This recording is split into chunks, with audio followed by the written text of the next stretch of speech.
আসসালামু আলাইকুম প্রিয় দর্শক, আমার চ্যানেলে আপনাদেরকে স্বাগত।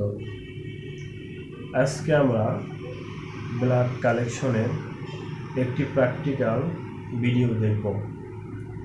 চলুন আমরা ভিডিওটি দেখে আসি।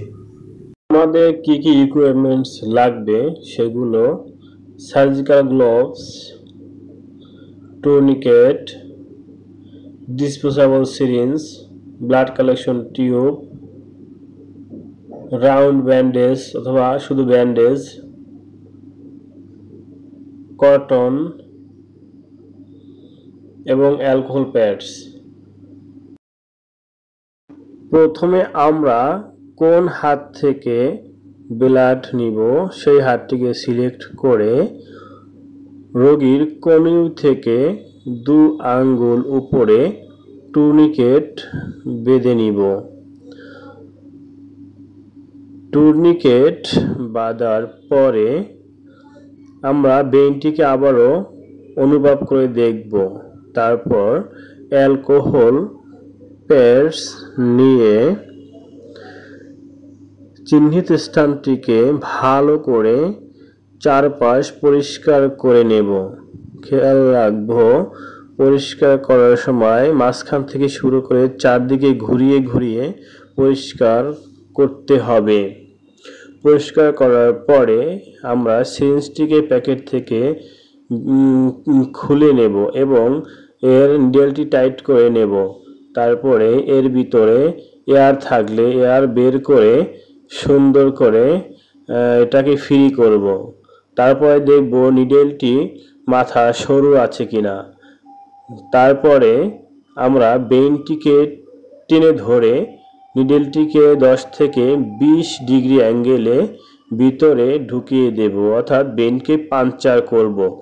তারপরে সিরিঞ্জের পিস্টনটিকে আস্তে আস্তে পিছনের দিকে টানব। জোরে টানলে আরবিসি ভেঙে ব্লাড হেমোলাইজড হতে পারে। হেমোলাইজড ব্লাড দিয়ে পরীক্ষা করলে রেজাল্ট বা ফলাফল ভালো নাও আসতে পারে। তারপরে একটি কটন দিয়ে চেপে ধরে এবং টুর্নিকেটটা খুলে দেব। তারপরে রোগীর হাতের মুঠ খুলতে বলবো। খোলার পরে কটনটি চেপে ধরে আমরা নিডেলটি বের করে আনব। তারপরে নিডেলটিকে খুলে আমরা সিরিঞ্জ থেকে ব্লাডগুলো ব্লাড কালেকশন টিউবের মুখ খুলে এর ভিতরে ঢেলে দিব। ব্লাড ঢেলে দেওয়ার পরে আমরা টিউবের মুখটিকে পুনরায় আটকে 2-4 বার টিউবটিকে নাড়াচাড়া করব, কারণ টিউবে থাকা অ্যান্টিকোয়াগুলেন্টের সাথে ব্লাডটি ভালো করে মিক্স করে নিতে হবে।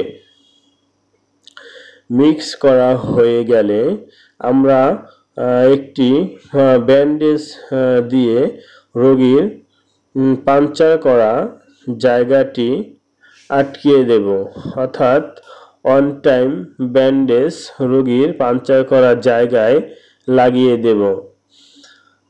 ব্যান্ডেজ লাগানো হয়ে গেলে রোগীকে ছেড়ে দিব।